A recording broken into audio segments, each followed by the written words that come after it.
Hello viewers, Namaste. This is Dr. Kavya, fertility expert, 49 Hospital, Vizag branch. నేను previous గా చేసిన videos కి కొన్ని క్వశ్చన్స్ అనేది పేషెంట్స్ అడగడం అనేది జరిగింది అండి. ఈ క్వశ్చన్స్ లో మోస్ట్ కామన్ గా నేను చూసినవి ఏంటి అంటే వాళ్ళ ట్రీట్మెంట్ పరంగా కాకుండా మేల్ ఫ్యాక్టర్ అంటే మా హస్బెండ్ లో సెమెన్ అనాలిసిస్ చేసిన తర్వాత ప్రాబ్లమ్స్ గురించే ఎక్కువ క్వశ్చన్స్ అనేది అడిగారు. జనరలీ ఈ సెమెన్ అనాలిసిస్ అనేది చేసిన తర్వాత ఎన్ని ఐయుఎస్ వెళ్ళొచ్చు మేడం, ఓకే ఒకవేళ డైరెక్ట్లీ ఐవీఎఫ్కి వెళ్ళిపోవాలా అనే క్వశ్చన్స్ అనేవి ఉన్నాయన్నమాట. వీరకణాలు టెస్ట్ అంటే సెమెన్ అనాలిసిస్ అనేది ఫస్ట్ మనం చూసుకోవాల్సింది కరెక్ట్ గా చేయించారా లేదా. కరెక్ట్ గా చేయించిన తర్వాత ఒకవేళ అబ్నార్మల్ రిపోర్ట్ కానీ మనకు వచ్చినట్లయితే ఎప్పుడైనా సరే సింగిల్ రిపోర్ట్ ని బేస్ చేసుకుని మనం ట్రీట్మెంట్ చేయడం అనేది జరగదు. సెకండ్ రిపోర్ట్ మళ్ళీ చేయించుకోవాల్సి ఉంటుంది. ఈ రెండు రిపోర్ట్స్ ఆధారంగా వీరకణాల సంఖ్య, కదలిక, నార్మల్ ఫార్మ్స్ ని బట్టి ట్రీట్మెంట్ అనేది మగవాళ్ళని బట్టి ఆడవాళ్ళకు కూడా ఇవ్వడం అనేది జరుగుతుంది అనమాట ఫర్టిలిటీ ట్రీట్మెంట్స్ లో. సో జనరల్లీ ఏంటి అంటే నా దగ్గరకి రీసెంట్ గా విజయవాడ నుంచి నాకు ఒక పేషెంట్ అనేది రావడం అనేది జరిగింది. ఈ పర్టికులర్ పేషెంట్ కి వీరకణాల సంఖ్య చాలా తక్కువ అయినా సరే పేషెంట్ 7 ఐయుఐ సైకిల్స్ చేయించుకున్నారు. Okay, she's already 29 years. ఇప్పటికే కంటిన్యూస్ గా 1.5 year నుంచి 7 సైకిల్స్ చేయించుకున్నారు. ఈ 7 సైకిల్స్ చేయించుకున్న ట్రీట్మెంట్ అనేది కరెక్టేనా లేదు వీళ్ళు ఏమైనా వేరే ట్రీట్మెంట్ అనేది ఆప్ట్ చేసుకోవాల్సిందా, ఇది పేషెంట్ ని బట్టి ఉంటుంది. ఓకే, ఫస్ట్ ప్రెగ్నెన్సీ అనేది రావడలేదు అంటే ఏదో ప్రాబ్లం మూలంగానే రాకుండా ఉంటుంది. It could be like some times me reports అన్ని నార్మల్ గా ఉన్నా సరే ప్రెగ్నెన్సీ రాకపోవడానికి కూడా అన్ఎక్స్ప్లెయిన్ ఇన్ఫర్టిలిటీ అనేది కారణం అనేది ఉంటుంది అనమాట. సో ఐయుఐ చేసేదే పేషెంట్స్ కి మేల్ ఫ్యాక్టర్ ఎవరికైతే వీరకణాల సంఖ్య పరంగాను కదలికల పరంగాను తక్కువ ఉంటాయో వాళ్ళకి ఇంట్రాయూటరైన్ ఇన్సెమినేషన్ అనేది చేయడం అనేది జరుగుతుంది అనమాట.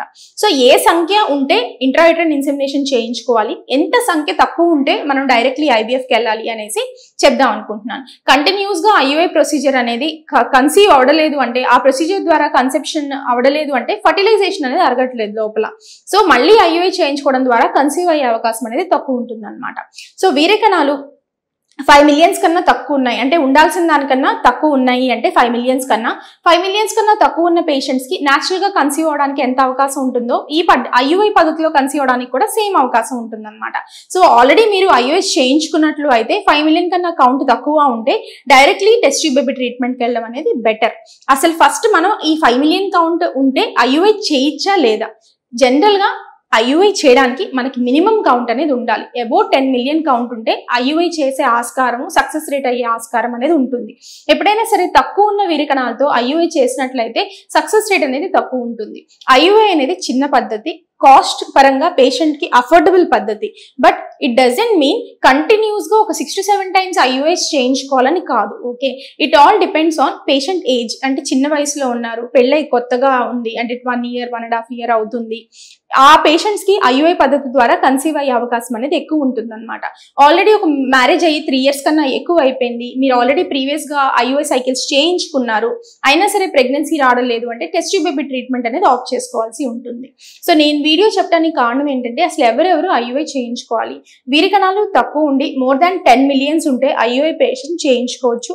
చిన్న వయసులో ఉన్న వాళ్ళు, ఆడవాళ్ళకి ఎటువంటి ప్రాబ్లము లేదు అంటే పీసీఓడి పరంగా ఎటువంటి ప్రాబ్లము లేదు అంటే ఐయుఐస్ అనేవి ఈజీగా కన్సీవ్ అయ్యే అవకాశం ఉంటుంది.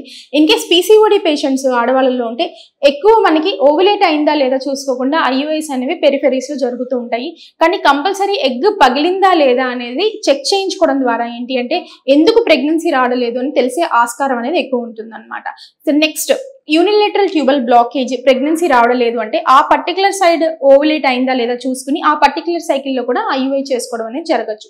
అసలు ఎవరెవరు ఐయుఐ చేసుకుంటే సక్సెస్ కాదు, 5 million కన్నా తక్కువ స్పర్మ్ కౌంట్ ఉన్నా సరే ఓవులేషన్ అనేది అవడం లేదు అంటే మనం మెడిసిన్స్ ఇచ్చినా ఇంజెక్షన్ ఇచ్చినా సరే ఆడవాళ్ళలో ఎగ్ అనేది రిలీజ్ అవడం లేదు, అలాంటి వాళ్ళకి ఐయుఐ చేసినా సరే సక్సెస్ అయ్యే అవకాశం తక్కువ ఉంటుంది.